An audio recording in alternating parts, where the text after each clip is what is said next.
Welcome to The Explainer. Today, we're talking about a sneaky little saboteur that lives inside all of our brains. It's a hidden force that can quietly ruin your finances, your relationships, pretty much everything. To really see how this works, let's jump right into a story. Picture this. It's 1 in the afternoon, the market is on fire, and you are feeling on top of the world. So you make a huge bet, a massive play on Coca-Cola. And for a minute there, it works. The stock shoots up, you're a genius, right? You just made a quick couple $100,000. But then, just like that, the tide turns. A rumor hits the news, a new soda tax. And your sure thing, well, it starts to sink. It's down $1, then $2. That little knot of panic starts to form in your stomach. And this is where things get weird. Logic just flies right out the window. All that's left is this desperate feeling. You just can't stomach the loss. So instead of cutting your losses and getting out, you do the exact opposite. You double down, thinking it has to come back up. And by 4 o'clock, the bell rings and the rebound, it never came. That small loss you just refused to accept has now snowballed into something catastrophic. Your colleagues are just staring, wondering what on earth you were thinking. And that really is the million-dollar question, isn't it? What happened here? Why would a smart, rational person make such a string of completely irrational decisions? Okay, let's get into it. The culprit has a name, and it's called loss aversion.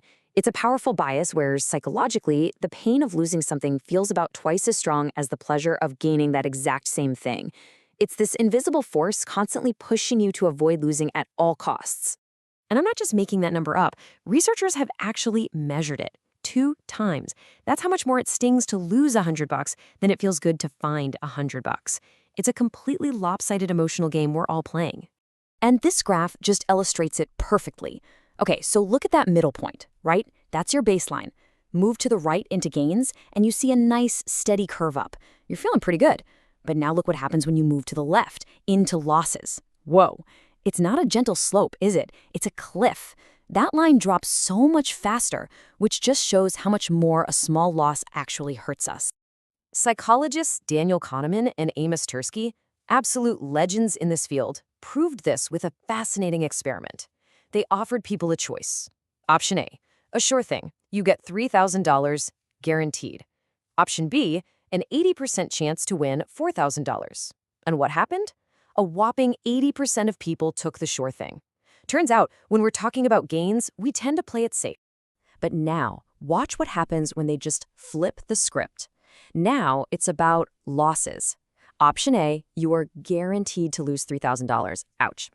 Option B, you take a gamble on an 80% chance of losing $4,000. And look at that. Suddenly, 92% of people choose the gamble. They become risk takers. They're willing to risk a bigger loss just for the small chance to avoid losing anything at all. That is loss aversion in a nutshell. Okay, so here's where it gets really interesting for all of us. This isn't just about Wall Street traders, nope. This exact same psychological force, it's the reason you and your partner sometimes go to bed angry after a really stupid fight.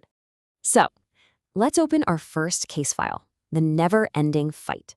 We're going to see how this problem of compounding losses plays out in real life. Let's meet a couple named Amy and Jose. You know how these things go. A fight starts over something tiny. Jose didn't help with dinner. But very quickly, that fear of losing the argument kicks in, and suddenly it's not about the dishes anymore. It's a personal attack. And before you know it, neither person is willing to back down, because giving in feels like a huge, painful loss. And if this sounds familiar, well, you're not alone. Look at this survey. More than half of us admit we'll keep arguing even when we're just repeating ourselves. And get this, a third of us will keep the fight going even after we've forgotten the original point. Or, and this is the real kicker, even when we know we're wrong. At that point, we're not trying to solve anything. We're just trying not to lose. So what's the solution here? It's so simple, it's almost frustrating. The best move isn't to win the fight, it's to stop playing the game. You've got to call a timeout. Just sleep on it. That simple act breaks the emotional cycle and stops you from digging a deeper and deeper hole. Okay, on to case file number 2. This one's called That Chair Isn't Special, and it's all about something called the endowment effect. And yeah, it all starts with a very ugly but very beloved lazy boy chair. So meet Paula. She absolutely loves her old chair. When she's asked how much she'd sell it for, she says, maybe $500. But then she's at a yard sale and sees a chair that is practically identical. Her reaction? She scoffs that it's not even worth 20 bucks. So what gives?